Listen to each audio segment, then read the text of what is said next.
My lord. Because Paragraph 10. yes, It is important to point out that in Sindh High Court Bar Association versus Federation of Pakistan, PLD 2009, Supreme Court 789, while dealing with the cases of the judges who had taken oath under PCO, the Honorable Supreme Court at page 805 held as under. The judges of the Supreme Court of Pakistan, if any, the Chief Justice of the High Court, if any, and the judges of any of the High Courts, if any, who stood appointed to the said offices prior to 3/11/2007, but who made oath or took oath of their respective offices in disobedience to the order passed by a 7-member bench of the Supreme Court of Pakistan on 3/11/2007 in CMA number 2869 of 2007 and Constitution Petition number 73 of 2007 shall be proceeded against under Article 209 of the Constitution. The Secretary of the Law Division of the Government of Pakistan shall take steps in the matter accordingly. 11. It is also important to mention that Justice Ghulam Safdar Shah, who wrote dissenting judgment in the Supreme Court, was subsequently witch-hunted and ultimately he had to leave the country in a miserable condition. 12. Whether it was legally justified to award capital punishment to Shahid Zulfikar Ali Bhutto in the absence of any evidence worth name and merely on the basis of a totally cooked up and maneuvered story which never stood the test of routine cross-examination. 13. Whether both the Lahore High Court as well as Supreme Court were justified in awarding and maintaining the death sentence to Shahid Zulfikar Ali Bhutto on the basis of a so-called threat to complainant which was blown out of proportion. 14. All important cases bearing important questions of law become legal precedents for the time to come, and they are quoted as citations, whereas the case of Shahid Zulfikar Ali Bhutto is neither cited nor allowed to be quoted as a legal precedent by the courts of law. It is a judicial murder continuously haunting conscience of independent nation and legal-judicial circles and hierarchies. 15. The unconstitutional and illegal ouster of Shahid Zulfikar Ali Bhutto by a tyrant dictator and subsequent events was the root cause of initiation of an unprecedented criminal prosecution against deposed Prime Minister Shahid Zulfikar Ali Bhutto.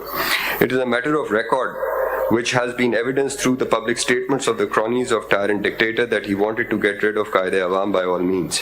The use of judiciary for execution of his malicious designs should not remain part of our legal history, as this country has started treading the path of democracy under an independent and proactive judiciary which has shown its resolve to defeat and foil any attempt to undermine or subvert the Constitution of the Islamic Republic of Pakistan.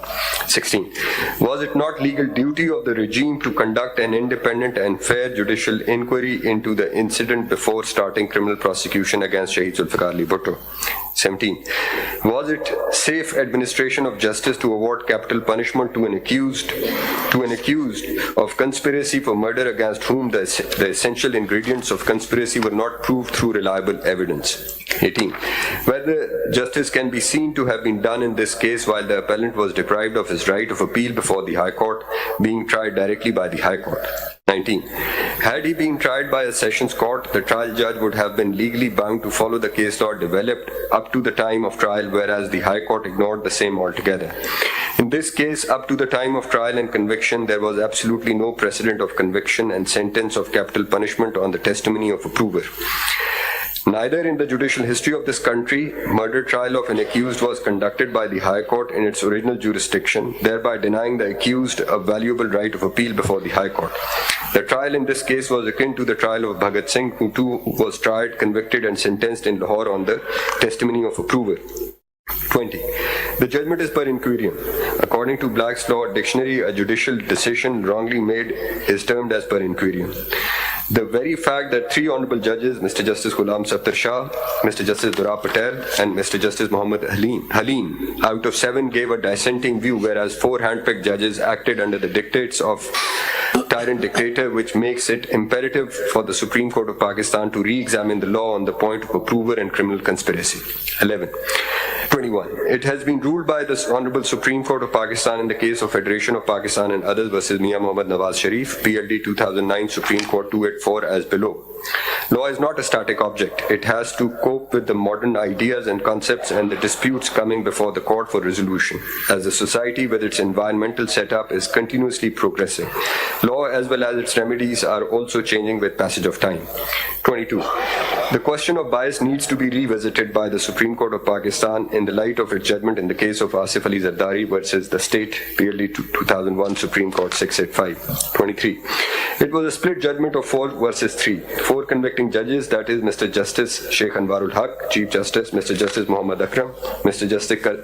Justice Karam Elai Chauhan, and Mr. Justice Naseem Hassan Shah, and 3 acquitting judges, that is Mr. Justice Ghulam Safdar Shah, Mr. Justice Dura Patel, and Mr. Justice Muhammad Halim, which needs to be revisited especially after the admission of more than one members of the majority view, judges who, as mentioned supra, minced no words in stating that the judgment was given under undue influence exerted by the government of the day. Whereas it is noteworthy to see views expressed by the dissenting members of the bench concerning the evidence of approval which read as under. As the prosecution case mainly hinges on the evidence of the approver Masood Mahmood, the question arises as to whether he should be believed or not. An overall examination of his evidence has led me to conclude that it is not of the quality on which reliance can be placed. Not only that, it suffers from inherent weaknesses, but also tends to show that he was a man of conscience, which conduct is wholly unnatural in the background of the facts elicited in the evidence. This feature had opened the gate for the argument as to whether the alleged order given to him by appellant Zulfikar Ali Bhutto to kill Ahmed Raza Kasuri and his own reaction to it amounted to an agreement within the meaning of Section 120A PPC. However, this question has been resolved in the judgment of my learned brother G. Safdar Shah J, and I need not go into it. The High Court has construed the substantial omissions and improvements in his evidence as one of details or omissions of matters which have been brought on record by the public prosecutor by putting specific questions. In my opinion, these omissions and improvements vitally affect his truthfulness, and therefore in resolving it in favor of the prosecution in High Court, the High Court has given an illusory value to his evidence.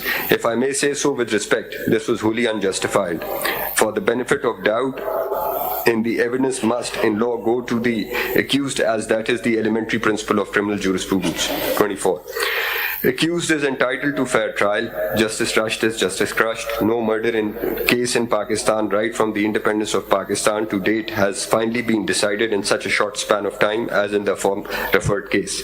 This unholy and extraordinary haste in disposal of this case also clearly demonstrates bias. 25. It is enshrined in the Constitution of the Islamic Republic of Pakistan that it is one of the prime jurisdiction of the Supreme Court of Pakistan to do complete justice. Article 187, Clause 1. The assumption of original jurisdiction by the High Court for trial of a criminal case is a question of law which needs to be determined by this court, particularly in the light of universally recognized principle and a fundamental constitutional right in Pakistan pertaining to the due process. 26. At the relevant time, the Evidence Act 1872 was in field and Article 164 of Qanun-e-Shahadat order was not on the statute book. The learned High Court, while conducting the trial in hand, did not take into consideration a material fact that prosecution was not in possession of any evidence of conversation between the approver and the appellant.